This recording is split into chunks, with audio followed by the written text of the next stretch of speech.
Member on the Oversight and Investigation Committee, and also has done fabulous work on the sexual assault legislation contained in this bill. The gentlelady from Massachusetts is recognized for 3 minutes.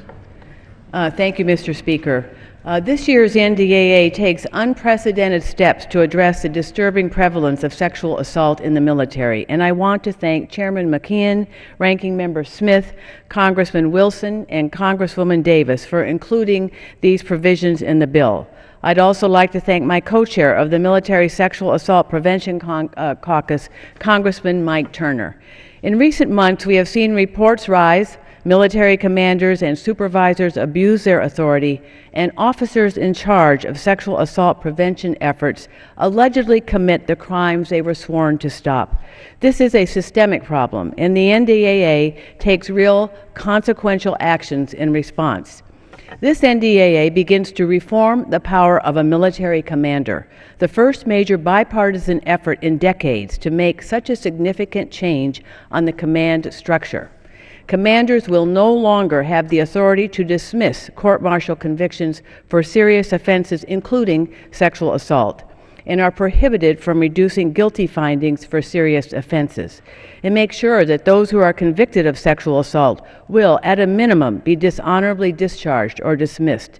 And this bill continues our push to provide victims of sexual assault with access to legal counsel, which is a critical step in the process of creating an environment that encourages victims to report these crimes and in bringing those responsible to justice. These and others are significant reforms that offer considerable momentum toward changing the deeply rooted and flawed culture that has allowed these crimes to pervade our armed forces. We are making progress, but there is a long way to go.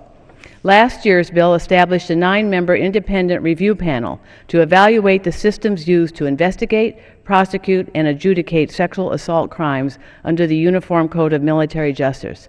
The members of this panel are just getting to work now, and their input 1 year from now will be invaluable in making sure that Congress continues its work to make the best reforms possible and end the scourge of sexual assault.